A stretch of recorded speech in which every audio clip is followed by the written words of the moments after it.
Assalamualaikum warahmatullahi wabarakatuh. Semoga semuanya dalam keadaan. Waalaikumsalam. Ya, tidak ada suatu halangan suatu apapun juga. Oke, kita akan mulai kuliah hari ini. Sebelum saya mulai materi kita hari ini, ada pertanyaan terkait dengan regresi? Sudah dipelajari ya tadi materi yang sudah saya share? Oke, ya, kita akan membahas mengenai analisis regresi. Ya, apa bedanya analisis regresi ini dengan analisis korelasi yang kemarin? Ya, nah minggu lalu kita sudah membahas mengenai analisis korelasi. Apa itu analisis korelasi? Ada yang bisa menyampaikan? Korelasi itu apa? Ya, korelasi itu apa? Itu apa? Ya. Keratan hubungan. Ya. Apa? Mohon maaf bisa lebih kencang lagi enggak? Mohon maaf bisa lebih kencang lagi enggak? Keratan hubungan. Keratan hubungan. Keratan hubungannya seperti apa? Keratan hubungannya seperti apa? Hubungan. Kenapa? Ya, jadi kalau korelasi, kalau kita membahas korelasi itu adalah membahas mengenai keratan hubungan linear, ya. Jadi analisis korelasi ada analisis yang membahas hubungan linear antara dua buah peubah. Jadi kita berbicara tentang hubungan linear antara dua buah peubah. Keratan hubungan linear tersebut kita ukur dengan namanya koefisien korelasi. Jadi koefisien korelasi adalah statistik yang mengukur keratan hubungan linear antara dua buah peubah. Ya, nah hari ini kita akan membahas hal lain ya, menyambung dari minggu lalu.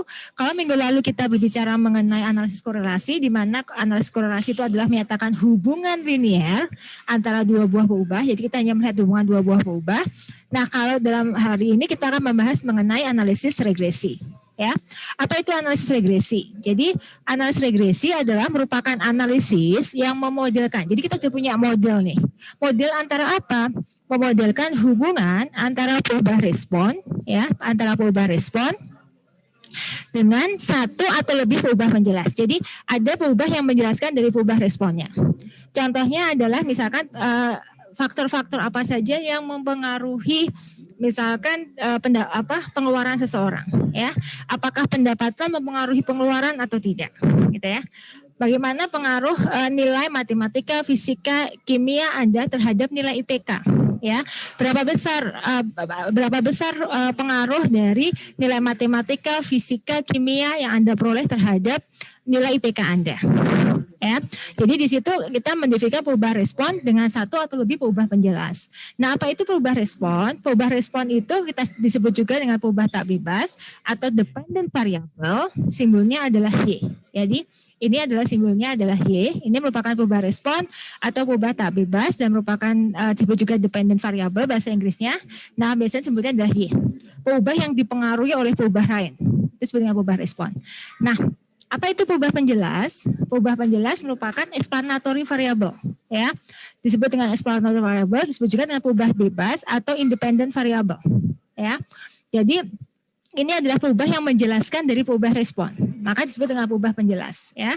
Atau peubah yang mempengaruhi dari peubah responnya, maka disebut dengan peubah bebas. Simbolnya kalau ada XX, X1, X2, X3, jadi ada banyak, ada P peubah gitu ya, bisa P peubah atau hanya bebas satu peubah. Jadi biasanya simbolkan dengan X. Jadi hubungan antara Y dengan X, ya. Oke. Nah, ini adalah persamaan regresi linearnya. Ya, di sini ada persamaan regresi linear. Jadi ini misalkan bagaimana pengaruh antara konsentrasi dengan luas areanya, relatif peak areanya. Kalau Anda di kimia biasanya ingin tahu bagaimana pengaruh konsentrasi terhadap luasan peak area ini, ya. Di mana pengaruh peak area ini menunjukkan suatu senyawa tertentu, gitu ya.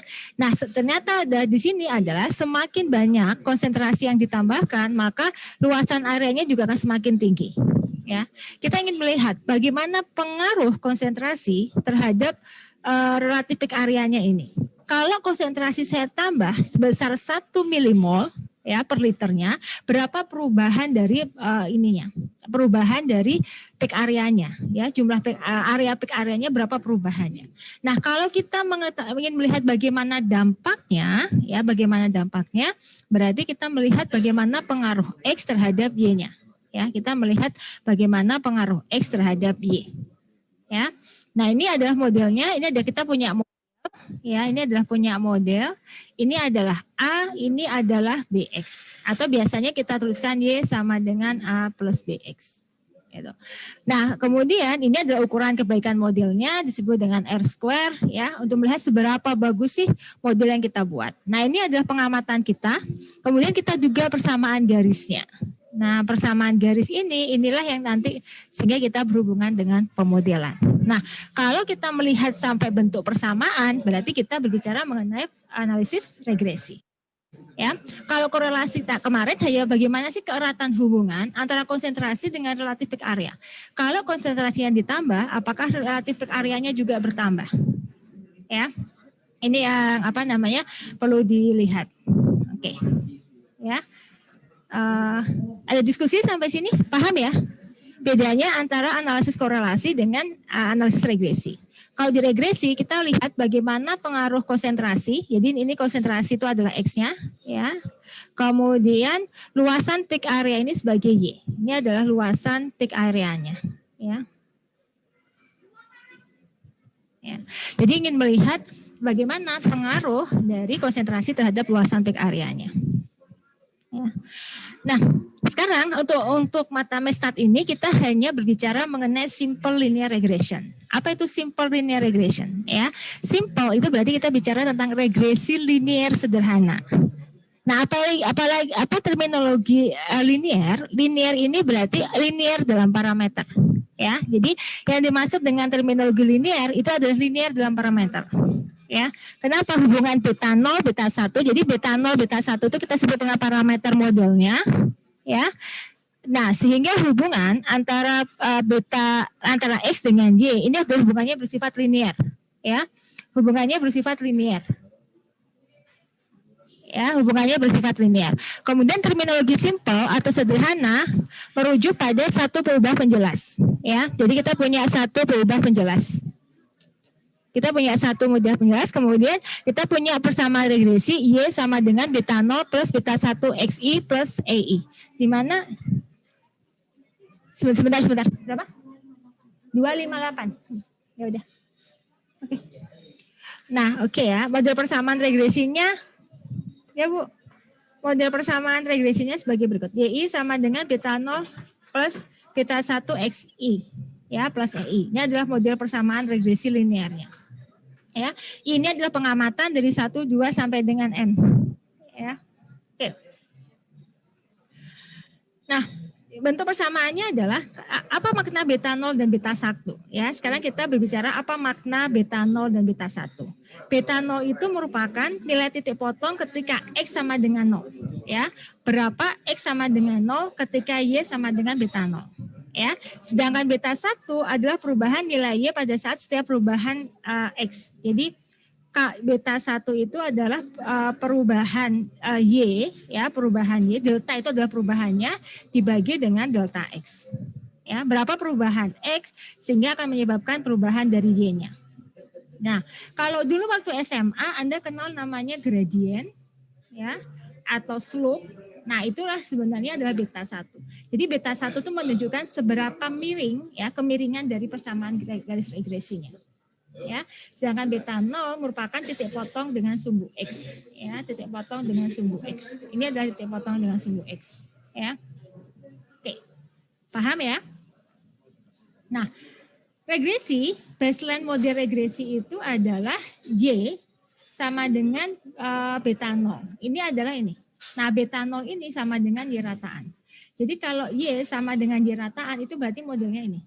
Modelnya persamaan garisnya sama dengan Y rataan. Jadi Y-nya itu rata-ratanya seperti ini. Nanti dibandingkan seberapa miring, ya, persamaan garis regresinya. Kalau saya buat persamaan garis regresi seperti ini dibandingkan terhadap Y rataannya. Ya. Nah, itulah nanti kita bandingkan dari model regresi yang kita peroleh dengan baseline model. Jadi baseline model itu diperoleh pada saat dia sama dengan Y rataan. Jadi enggak, kemiringannya beta satunya sama dengan 0. Ya. Karena beta 0, jadi sehingga beta 0 dugaan diduga dengan Y rataan. Ya, ini adalah baseline modelnya. Oke. Nah, sekarang bagaimana cara melakukan pendugaan garis regresi? Asumsikan kalau saya punya persamaan garis ini, ya. Garis itu kan bisa macam-macam ya. Saya bisa, karena kalau dulu kita waktu SMA, Anda punya 1 titik, 2 titik, kemudian Anda bentuk persamaan garisnya, ya. Ini A1, B1, ini adalah A2, B2, maka Anda bisa menghitung persamaan garisnya, ya kan? X min A1 dibagi B1 min A1 sama dengan Y min, ya kan? Oh, salah. Dulu persamaan garisnya kita A2, Y min B1 dibagi B2 min B1. Ya. Kalau dulu karena kita hanya punya 2 titik, maka persamaan garis bisa kita telusuri Y sama dengan A plus BX. Ya. Bisa kita buat dalam bentuk seperti ini. Dari persamaan ini. Nah, kalau kita punya banyak titik, ya banyak tebaran titik-titik semacam ini, bagaimana membentuk persamaan garis? Ya, apakah garisnya ini, atau garisnya ini, atau garisnya ini, atau garis yang mana? Ada banyak persamaan garis yang bisa kita bentuk dari data yang kita punya. Nah, pertanyaannya adalah apa garis yang ideal? Ya, pertanyaannya adalah bagaimana garis yang ideal? Nah, berkaitan dengan hal tersebut, maka adalah salah satu pendugaan, ya pendugaan model beta 0 dan beta 1 yang menggunakan prinsip pendugaan terhadap koefisien regresi dengan disebut dengan metode kuadrat terkecil. Ini namanya kalau dalam bahasa Inggrisnya OLS, ordinary least square. Ya.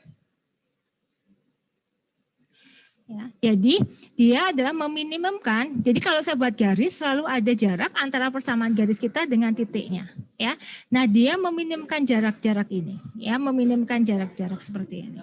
Nah, sehingga dengan metode kuadrat terkecil atau kita sebut dengan OLS, ordinary least square, kita akan dapat beta 1 dan beta 0-nya seperti ini formulanya. Ya, jadi beta 1 adalah sigma XY sama dengan kemarin pada saat kita menghitung korelasi, ya XY-nya dikalikan kemudian dijumlahkan, dikurangi dengan sigma X dikalikan sigma Y dibagi N, ya dibagi dengan sigma X kuadrat dikurangi sigma X yang dikuadratkan dibagi N, ya. Kemudian beta 0-nya adalah Y rataan dikurangi B1 kalikan X rataan, ya. Ini adalah beta 0-nya. Oke. Nah, kemudian pertanyaan berikutnya adalah bagaimana pengujian terhadap model regresinya. Kemudian bagaimana menilai kesesuaian modelnya. Ya, jadi ini apa namanya apa istilahnya? Jadi itu rangkaian. Nah, sekarang kita akan membahas itu satu persatu. Ya, jadi kenapa disebut dengan metode kuadrat kecil? Tadi yang saya sampaikan, kalau garis hijau ini adalah Y dugaan beta 0 plus beta 1X, ya karena ada banyak.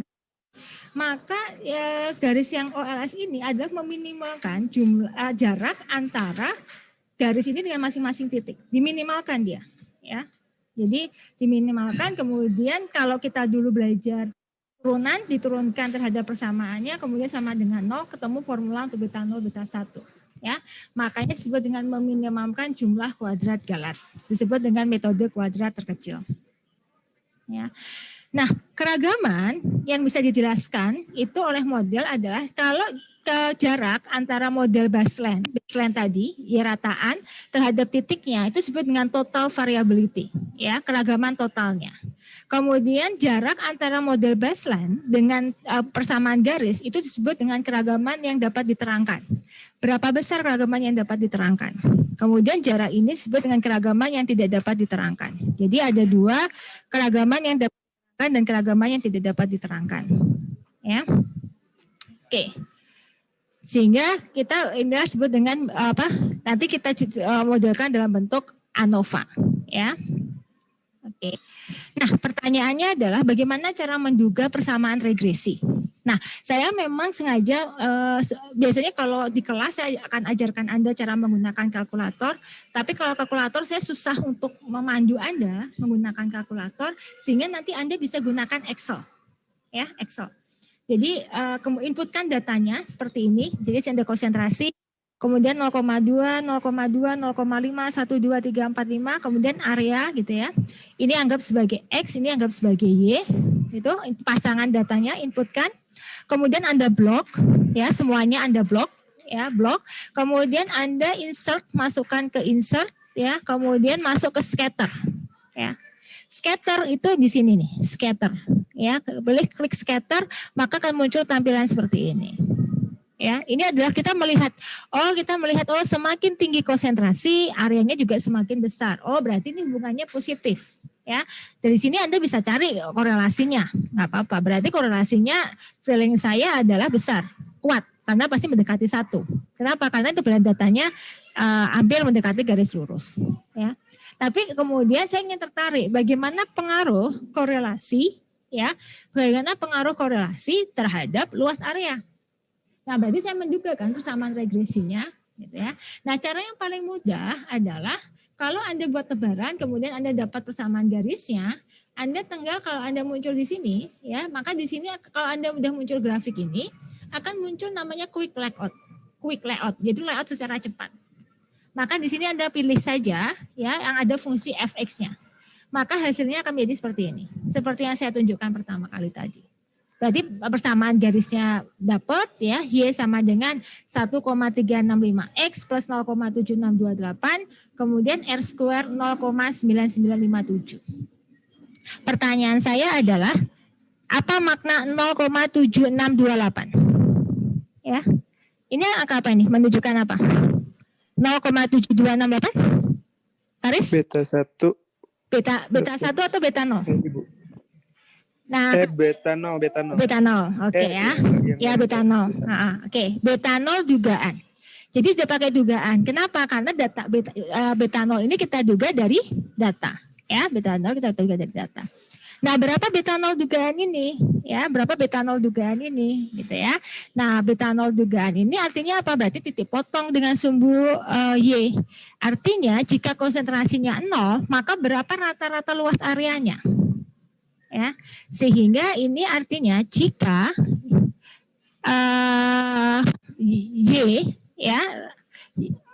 jika X sama dengan 0, konsentrasi sama dengan 0, ya, maka rata-rata luas area sebesar berapa? Sebesar 0,7628. Ya, oke, kita dapat. Ya, kemudian kalau yang ini adalah untuk beta 1 dugaan. Ya. Nah, apa makna dari beta 1 dugaan? Artinya, jika X itu berubah, atau X diperbesar atau berubah sebesar 1 milimol, satuan X, konsentrasi tadi milimol per liter ya. Jika X berubah sebesar 1 milimol per liter, ya, maka Y akan berubah sebesar berapa? Maka Y akan berubah sebesar 1,365. Paham ya sampai sini ya? Jadi itu makna dari beta 1. Kita lihat perubahannya. Kalau X-nya berubah sebesar 5 mm per liter, maka Y-nya akan berubah sebesar berapa? Jika X berubah sebesar 5 mm, maka Y akan berubah sebesar berapa? Berarti ini 1 liter 1 mili ada 1,365. 5 mili berarti berapa perubahannya? 6,825. Good point. Jadi kalau dia berubah, ya, delta X-nya itu adalah 5 mm per liter, maka perubahan Y-nya adalah 6, berapa? 6,825. Ya, good. Berarti itu adalah makna interpretasinya. Ya. Oke. Nah, dari nilai yang muncul kita sudah bisa interpretasikan. Mana yang belum kita interpretasikan? Di sini ada akan muncul R square, ya. Apa makna R square? Nanti saya akan terangkan di belakang, ya. Sekarang kita membahas pendugaan parameternya dulu A dan B-nya. Ada pertanyaan nggak sampai sini? Paham ya? Oke. Nah, kalau cara yang kedua, ya, ada banyak cara menuju loma, ada 3 cara malah untuk menuju itu, ya, untuk menentukan pendugaan parameter.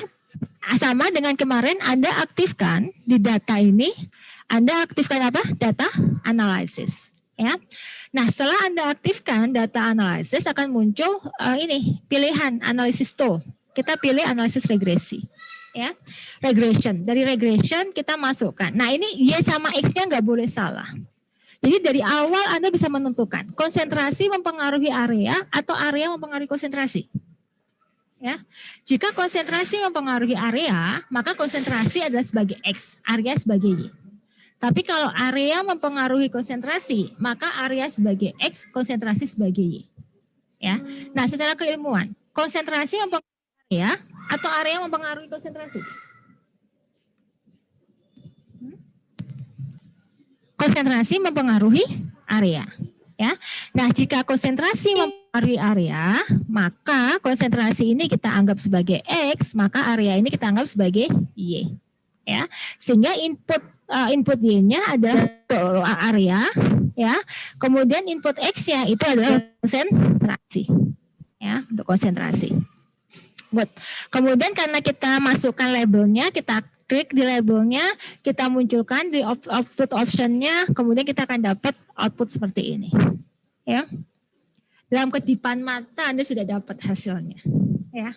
Saya nggak meminta Anda menghitung karena saya tahu kemampuan menghitung Anda beberapa cukup bagus, ya, beberapa memang butuh waktu yang kuat. Tapi Anda, kalau saya pengen Anda paham dari aspek output, ya. Bisa diikutin ya penjelasan saya ya.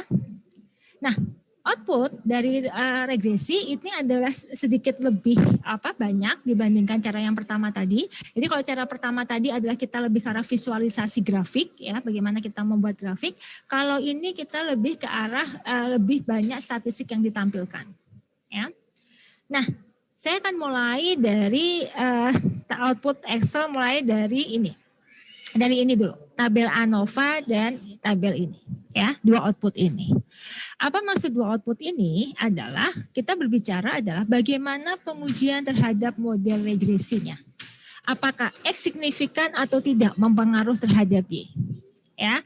Maka kalau kita bicara simpel kalau kita banyak variabel, misalkan kita banyak perubahan penjelas, ada 3 atau 4 perubahan penjelas, maka kita bisa lakukan uji parsial terhadap masing-masing perubahan penjelas. Signifikan atau tidak. Nah, uji parsial itu kita sebut dengan uji T. Ya, kita menggunakan uji T. Nah, kalau secara bersama-sama kita melihat apakah ada pengaruh nggak dari keempat itu, maka kita menggunakan uji F. Ya, kita akan menggunakan uji F atau ANOVA. Ya, kita akan menggunakan uji F atau ANOVA. Nah, dari mana kita lihat? Ini yang kita lihat. Di sini ada ANOVA, ya. Di sini ada ini disebut dengan tabel ANOVA, kemudian ini disebut dengan tabel parsial, uji parsialnya. Ya. Di dalam ANOVA ini bentuknya adalah uji secara bersama-sama, ya. Kalau di uji parsial dia akan menampilkan masing-masing dari peubah penjelasnya. Nah, karena kita belajar kasus khusus, simple linear regression, ya, berarti kita hanya bicara satu peubah X, maka dua-duanya ini sama, merujuk pada menguji apakah beta 1 sama dengan 0 atau tidak, ya, dipakainya sama. Jadi apakah nanti Anda menggunakan ANOVA atau menggunakan tabel koefisien namanya, ya, ini disebut dengan tabel koefisien, maaf, itu akan sama saja, ya, ini akan menggunakan tabel koefisien, ya. Oke, kita akan bahas satu persatu, ya. Nah, kita akan bahas satu persatu dulu tentang pengujian terhadap model regresinya. Ya, kita akan menguji apakah beta 1 signifikan atau tidak. Nah, sehingga kita akan uji apakah H0-nya beta 1, karena yang kita uji lebih fokus pada beta 1, karena ingin melihat pengaruh X terhadap Y. Ya, kalau kita ingin melihat pengaruh X terhadap Y, ya, berarti kita akan melihat H0-nya beta 1 sama dengan 0 versus H1 beta 1 tidak sama dengan 0. Ya, kemudian apa itu tabel ANOVA? Tadi kita melihat tadi dijelaskan di awal ada total keragaman, total variability, kemudian keragaman yang bisa diterangkan dan keragaman yang tidak bisa diterangkan. Nah, ini kita buat dalam tabel itu adalah jumlah kuadrat total. Jadi J itu adalah jumlah kuadrat, keragaman dari total maksudnya ya, jumlah kuadrat total. Ya, kemudian ini merupakan jumlah kuadrat dari model regresi. Ini berarti keragaman dari yang bisa diterangkan, explain variability, ditambah dengan keragaman dari galat. Ini adalah keragaman dari yang tidak bisa diterangkan, ini adalah keragaman dari yang bisa diterangkan, ini adalah keragaman total. Ya, jadi kita menguraikan itu, menguraikan bagaimana keragaman totalnya, keragaman dari model yang bisa diterangkan dan keragaman dari model yang tidak bisa diterangkan. Ya. Nah, ini tadi, nah ini ya ANOVA itu sebenarnya menguraikan antara jumlah kuadrat total ditambah jumlah kuadrat regresi ditambah jumlah kuadrat error. Ya, sehingga tadi keragaman total merupakan keragaman yang dapat dijelaskan oleh model ditambah keragaman yang tidak dapat dijelaskan oleh model. Nah, itu diambil dari satu tabel yang disebut dengan tabel ANOVA. Ya, masih ingat pada saat kita menghitung rumus ragam, apa itu rumus ragam? Sigma dari XI dikurangi X rataan kuadrat dibagi dengan N-1. Nah, ini kita sebut dengan jumlah kuadrat, ini kita sebut dengan derajat bebas. Ini kita sebut dengan kuadrat tengah. Ya, ini singkatan dari kuadrat tengah. JK kita sebut dengan jumlah kuadrat. Nah, bentuk ini kita uraikan dalam bentuk ini. Jadi ada keragaman regresi, ya, keragaman regresi, keragaman dari error atau galat, ya, kemudian keragaman dari total. Karena derajat bebasnya apa? Derajat bebasnya karena model kita adalah Y sama dengan beta 0 plus beta 1 X plus error, maka kita hanya punya satu perubahan penjelasan. Maka derajat bebas regresi adalah 1. Ya. Derajat bebasnya 1. Derajat bebas total itu adalah N-1. Jadi ini itu ada sebenarnya keragaman dari Y-nya. Sehingga kalau error berarti N-2. Kenapa N-2? Karena ini 1 N-1 sama dengan, jadi kalau ini jumlahkan akan menghasilkan N-1. Ya. Kemudian jumlah kuadrat regresi, jumlah kuadrat error, jumlah kuadrat total. Ya. Nah, kuadrat tengah regresi ini diperoleh dari jumlah kuadrat dibagi derajat bebas karena sama dengan 1 maka disebut dengan kuadrat jumlah kuadrat regresinya. Kemudian kalau jumlah kuadrat tengah error, ya, kuadrat tengah error itu adalah jumlah kuadrat errornya dibagi dengan N-2. Jadi derajat bebas error itu adalah N-2. Ya. Dapat ini, nanti kita butuh adalah F hitung. Ya. F hitung ini adalah kuadrat tengah dari regresi dibagi dengan kuadrat tengah dari error. Ya. Jadi itu menguraikan itu. Nah, lalu apa yang bisa kita lihat? Nah, ini kita lihat. Sekarang kita bahas di sini. Ini adalah tabel ANOVA. Sehingga kalau kita melihat ini berarti H0-nya apa? Mengatakan beta 1 sama dengan 0, H1-nya berarti beta 1 tidak sama dengan 0. Ya. Nah, ini Anda bisa hitung kenapa regresinya 1, ya katanya punya satu perubahan penjelas. Residualnya kenapa 8? Karena N-2. Ya, 10 dikurangi 2 sama dengan 8. Ini kenapa 9 adalah N-1. Ya. Ini adalah 10 kurangi 1 sama dengan 9. Atau 1 tambah 8 sama dengan 9. Ya. Kemudian ini adalah 106,07898. Oke, sehingga ini Anda perhatikan nilainya sama. Ya. Kalau di dalam output Excel dia nyebutnya SS. SS itu sama jumlah kuadrat, MS sama dengan KT. Ya. SS singkatan dari sum square, MS singkatan dari mean square. Jadi ini sum square, ya singkatannya, MS singkatan dari mean square. JK singkatan dari jumlah kuadrat, KT kuadrat tengah. Jadi mean square di dalam bahasa Indonesia kita terjemahkan sebagai kuadrat tengah. Paham ya? Oke. Nah, sekarang kita dapat nih 0,458. ya, ini dapat dari 0,4576 dibagi dengan akan dapat 0, ini. Kemudian ini bagi ini ya hitung ini akan dapat dari 106,0789 dibagi dengan 0,057. Ya. Dapat nilai F. Terus bagaimana cara kita mengambil kesimpulan? Terima atau tolak Hano? Nah, wilayah kritiknya adalah, ya ini berarti kita bicara wilayah kritik atau wilayah penolakan.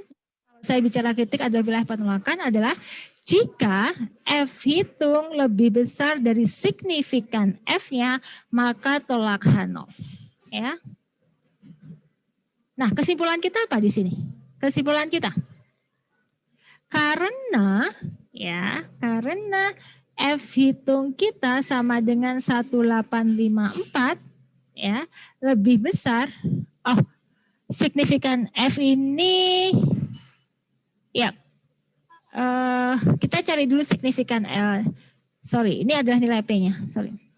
Berarti kita cari F alfa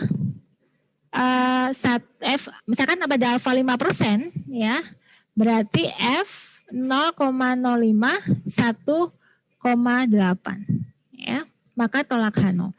Nah, kita cari dulu berapa F 0,05 1,8. Anda lihat di tabel F. Ya. Oke.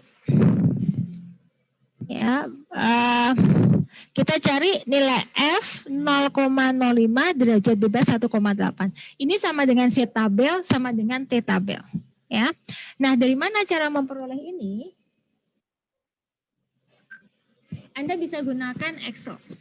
Ya, bentar saya bukakan Excel-nya.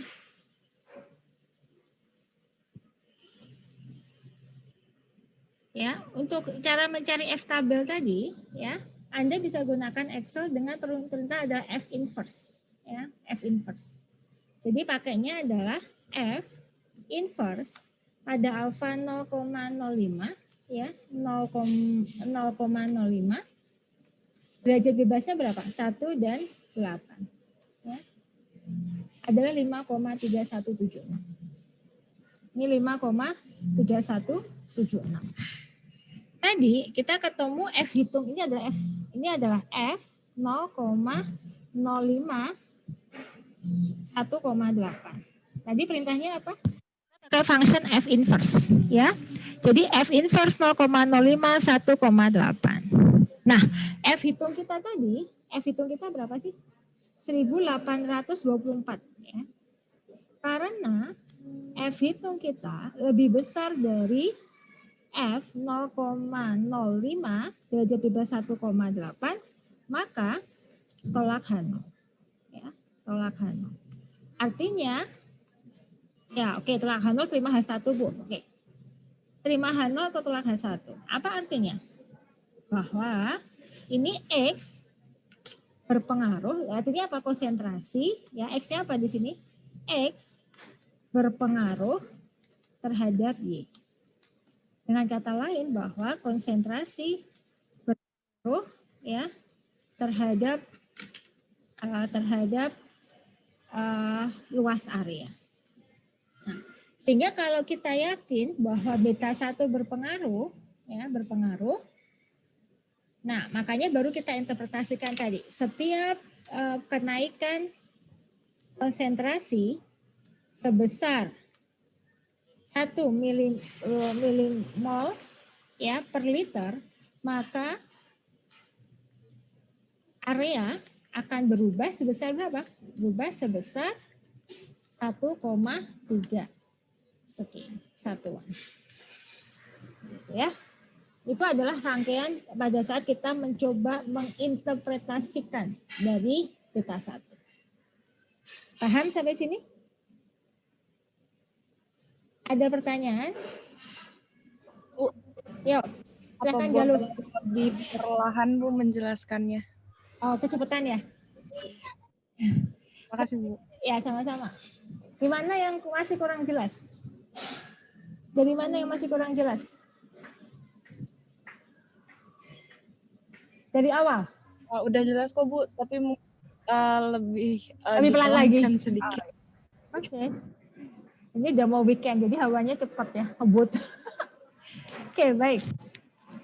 Paham ya semuanya? Oke, saya coba pelan-pelan. Nah, sekarang kalau terkait dengan ini, ya,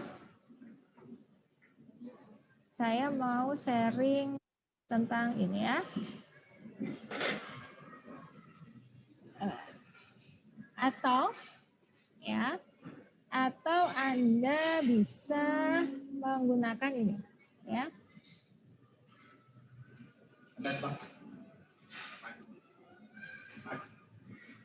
Oke. Nah, nanti di samping bisa menggunakan F hitung tadi ya, F hitung yang dibandingkan terhadap F tabel 0,05 1,8 tadi yang kita ketemu 5, sekian. Di sini ada nilai signifikan F.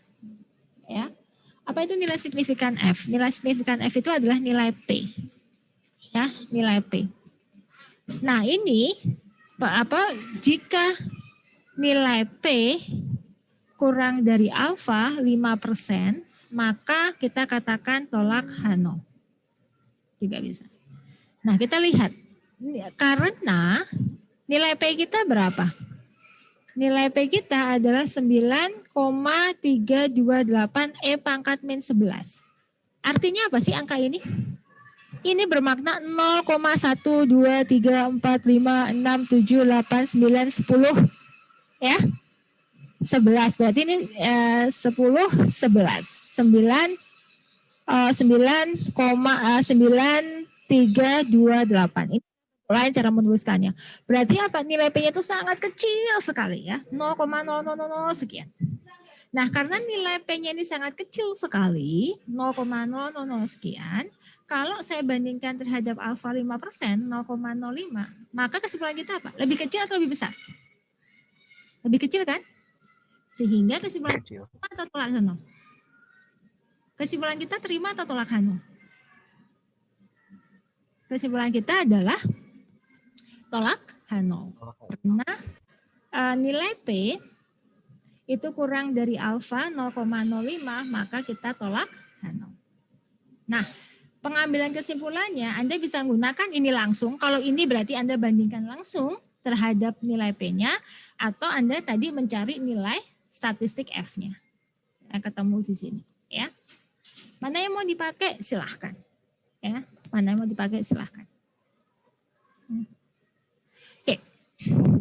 Ada pertanyaan? Atau ada diskusi? Bisa dipahami ya? Oke. Nah, sekarang kita akan menginterpretasikan ini, output ini. Apa sih makna output ini? Gitu ya. Nah, output ini disebut dengan uji parsial. Ya, adalah menguji secara khusus, sebenarnya karena ini satu variabel, jadi apakah kita berbicara tentang uji beta menggunakan ANOVA, uji T sama saja. Tapi nggak ada salahnya jika Anda paham. Ya. Kita menggunakan H0-nya adalah beta 1 kurang dari sama dengan 0, beta 1 lebih besar dari 0, ya, mana yang Anda anggap ini, atau apa, Bu, boleh nggak saya hipotesisnya seperti ini? Kemudian H1-nya beta 1 kurang dari 0, boleh. Boleh nggak, Bu, saya hipotesisnya seperti ini? Boleh, ya. Tergantung nanti kasusnya seperti apa. Ya. Nah, secara umum statistik uji T itu adalah beta 1 dibagi dengan standar error dari beta 1. Ya, standar error dari beta 1. Nah, standar error dari beta 1 itu sama dengan akar dari S dibagi dengan sigma XI min X rataan kuadrat. Ya, ini. Kemudian ini adalah S ini adalah sama dengan ini S kuadrat, ya. Ini adalah sigma dari YI min Y juga. Ini adalah KTE. Ya, ini adalah KTE. Jadi S itu adalah, ini harusnya S kuadrat. Ya. Kita pakai. Ya. Nah, sehingga ini ya, tapi Anda jangan khawatir. Ya, ini sudah ada outputnya. Ini adalah nilai koefisiennya untuk intercept. Ini ada standar errornya. Nah, T hitung ini di antara koefisien dibagi dengan standar error. Ya. Standar errornya. Nah, ini nilai p-value-nya, kemudian ini selang kepercayaannya. Anda bisa lihat dari nilai p-value. Jika nilai p-value-nya itu kurang dari alfa 0,05 berarti tolak H0. Ya. Berarti ini yang pertama ini adalah untuk menguji H0 apakah beta 0 sama dengan 0, H1-nya beta 0 tidak sama dengan 0. Ya. Kemudian kalau konsentrasi, ya, konsentrasi ini berarti menguji apakah beta 1 sama dengan 0, H1-nya beta 1 tidak sama dengan 0. Paham ya? Jadi ini nanti Anda bandingkan terhadap alfa. Ini sama. E pangkat min 11 artinya tadi berapa? 1, 2, 3, 4, 5, 6, 7, 8, 9, 10, 11. Ya, jadi kecil sekali nilai p-value-nya. Jadi kalau output software silahkan Anda gunakan nilai p untuk mengambil kesimpulan. Ya. Paham sampai sini? Ada diskusi? Atau ada pertanyaan? Ya, oke. Nah, sekarang bagaimana menilai kesesuaian model? Ya, kesesuaian model itu dilihat dari R-square atau disebut dengan koefisien determinasi. Berapa persen keragaman Y yang mampu dijelaskan oleh X? Ya, berapa persen keragaman Y yang mampu dijelaskan oleh X? Nah, apa itu koefisien determinasi? Koefisien determinasi ini adalah jumlah kuadrat regresi dibagi jumlah kuadrat total. Ya, ini formulasinya. Nah, output yang bagian atas ini berisi regression statistik. Di sini ada multiple R, ya, multiple R. Multiple R ini adalah kalau untuk kasus linear sederhana, ya, multiple R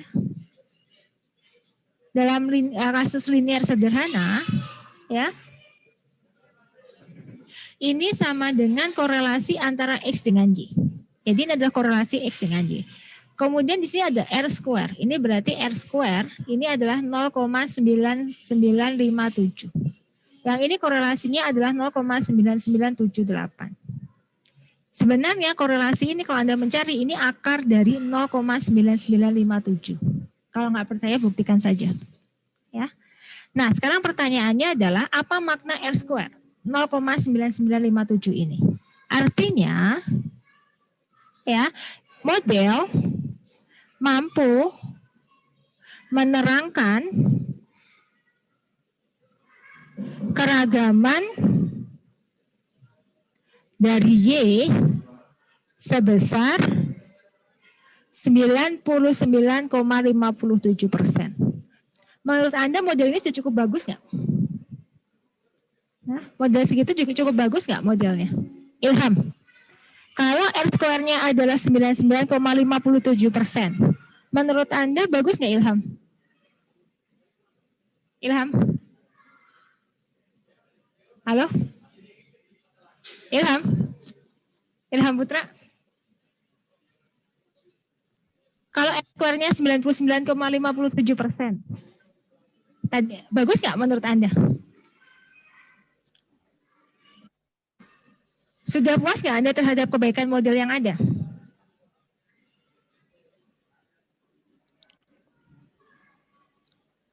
Ya, gimana Ilham? Sudah puas belum? Halo?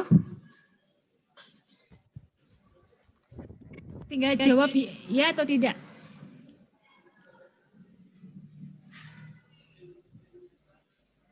Kalau Anda punya modelnya itu 99,57%, Anda sudah puas belum?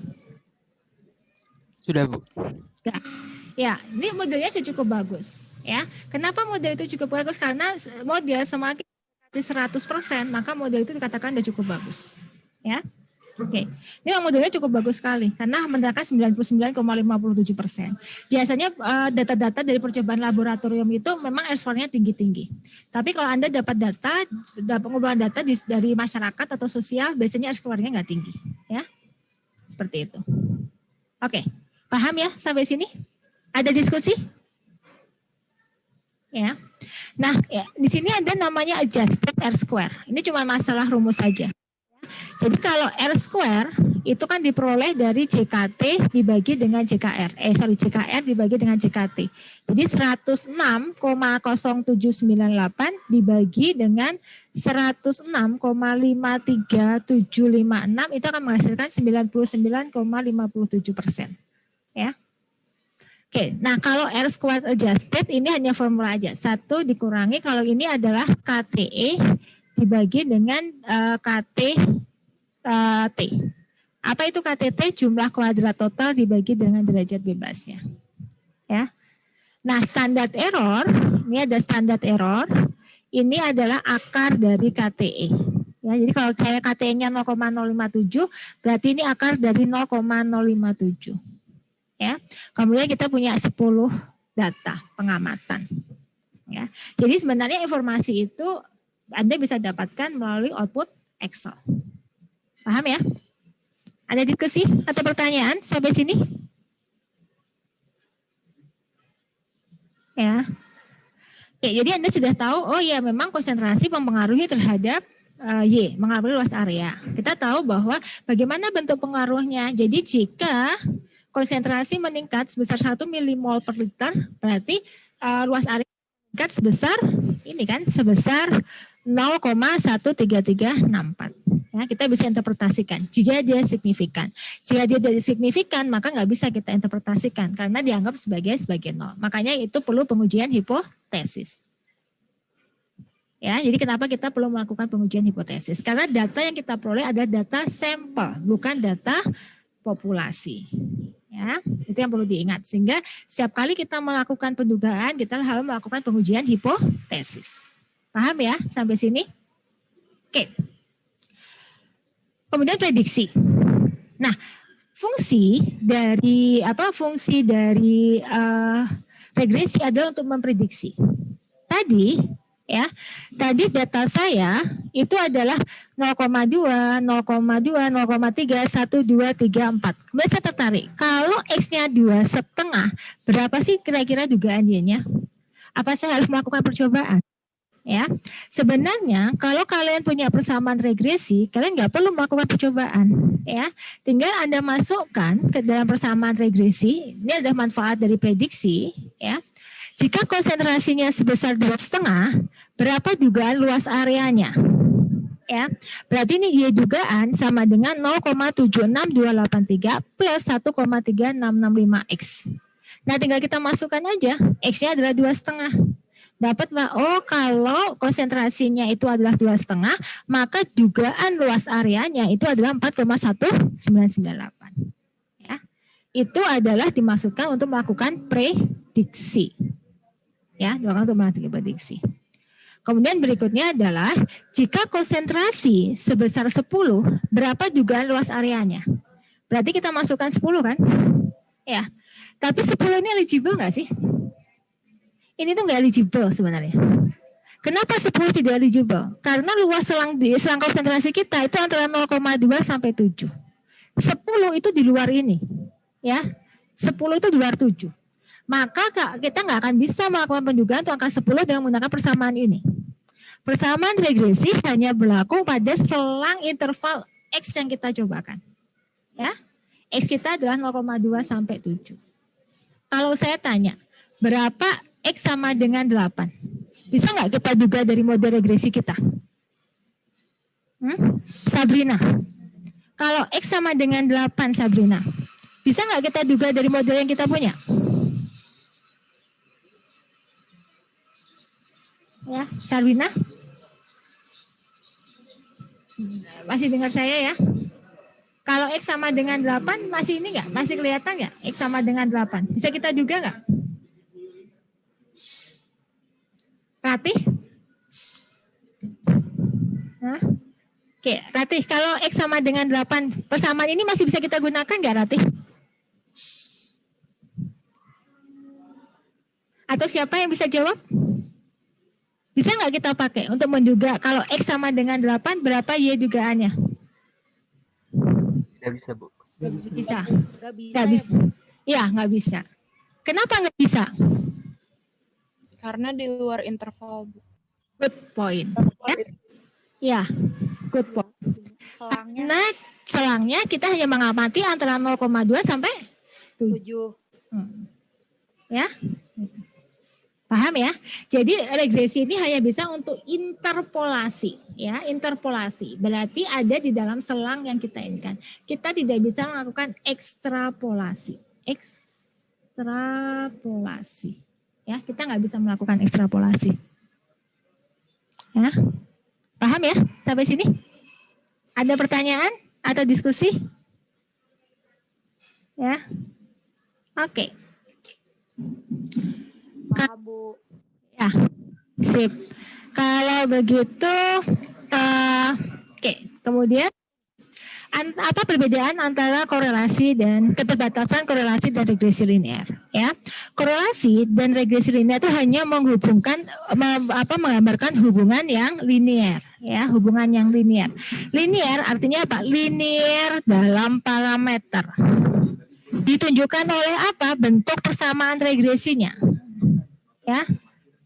Ya, beta 0 ya plus beta 1x plus E. Nah, ini beta 0, beta 1 itu parameter. Hubungannya linear. Y sama dengan beta 0 plus beta 1 x1 plus beta 2 x1 kuadrat plus error. Ini juga linear.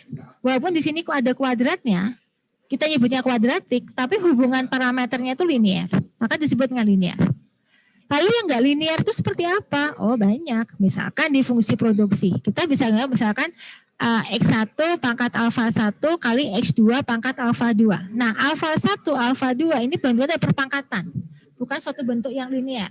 Maka model ini disebut dengan model yang non-linear. Ya. Kita saat ini hanya fokus pada hubungan yang linear. Kata kuncinya. Paham ya? Oke. Nah, korelasi dan metode kuadrat terkecil pada regresi linear ini tidak resisten terhadap pencilan. Jadi kalau data kita ada outlier, maka kedua ini akan kolaps, ya, akan kolaps. Nah, kemudian yang ketiga, prediksi di luar selang tidak diperkenankan karena kurang akurat. Makanya tadi, kalau saya prediksi 8, 10 tidak akurat. Kenapa? Karena selang kita hanya antara 0,2 sampai 7. Ya. Nah, kalau R-square-nya itu misalkan kita dapat R-square-nya hanya 59%. Ya, dari model Y sama dengan beta 0 dugaan plus beta 1 dugaan X. Ya, ini jadi kalau sudah melakukan persamaan garis, kita tuliskan dengan Y duga, ya. Anda bisa tuliskan dalam bentuk Y duga. Ini berarti sudah dapat hasil pendugaan dari model. Kalau saya dapat persamaan garis ini dan dapat R square adalah 59%, artinya apa sih ini? Bahwa model ya mampu menerangkan keragaman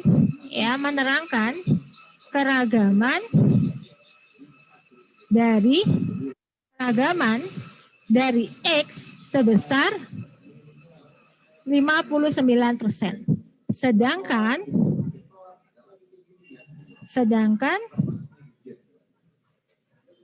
Sedangkan berapa? Sedangkan 41% diterangkan oleh faktor lain. Ya. Nah, pertanyaannya adalah, berarti model kita hanya 59% dong. Nggak puas kita dengan 59%. Kita mau meningkatkan R square. Nah, bagaimana cara meningkatkan R square? Kita tambahkan variabel kita. Jadi tidak hanya satu peubah, tapi bisa jadi kita punya peubah yang lain, ya, yang akan meningkatkan R square. Nah, kalau sudah seperti ini, maka kita masuk ke dalam regresi nilinier berganda, ya. Tapi ini tidak masuk dalam pembahasan kita terkait dengan metode statistika. Artinya bahwa kalau R square-nya kecil, Anda punya peluang untuk menambahkan variabel lain di luar model. Itu maksudnya, ya. Oke, ada pertanyaan sampai sini? Ya. Oke. Kalau nggak ada pertanyaan, saya yang bertanya. Ya. Saya akan melemparkan 3 pertanyaan. Ya, nanti Anda jawab benar atau salah pertanyaan yang saya lakukan. Ya. Yang pertama, korelasi adalah mengukur keratan hubungan antara dua buah peubah. Benar? Korelasi menyatakan keeratan hubungan antara dua buah peubah. Benar atau salah? Safa? Safa? Benar, Bu. Benar. Korelasi adalah menyatakan keeratan hubungan antara dua buah peubah. Salah, Bu. Salah. Kenapa salah? Yang linear bukan, Bu? Ya, benar. Statement yang benar adalah korelasi menyatakan hubungan linear antara dua buah peubah. Ya, tadi hati-hati pada soal benar salah ya. Ada benar salah yang buat Departemen Statistika. Jadi kalau statement tadi korelasi adalah menyatakan ini hubungan antara dua buah peubah itu salah. Yang benar apa? Menyatakan hubungan linear antara dua buah peubah. Ya. Kalau saya mengatakan bahwa analisis korelasi, analisis regresi adalah memodelkan hubungan antara peubah respon dengan satu atau lebih penyebab penjelas. Benar atau salah? Analisis regresi adalah analisis yang memodelkan hubungan antara peubah respon dengan satu atau lebih peubah penjelas. Betul, Bu. Betul, ya. Ya itu. Oke. Pertanyaan lagi. Betanol itu merupakan adalah betanol diinterpretasikan sebagai setiap perubahan pada X, maka perubahan pada Y adalah sebesar betanol. Benar atau salah?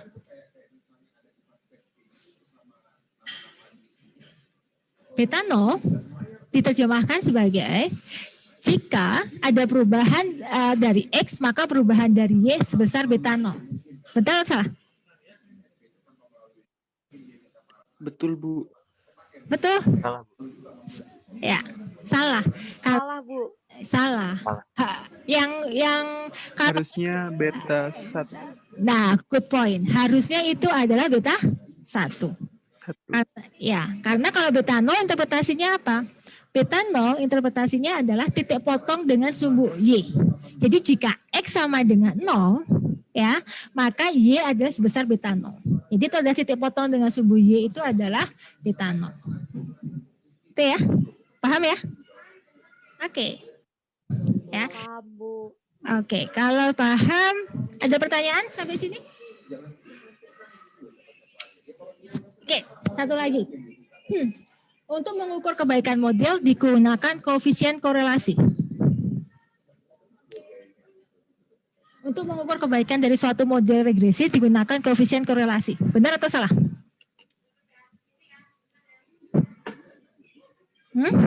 Untuk mengukur kebaikan model digunakan koefisien korelasi. Benar atau salah? Salah ya, Bu. Salah. Kenapa? Harusnya kalau untuk mengukur kebaikan model kita menggunakan apa yang disebut dengan koefisien determinasi.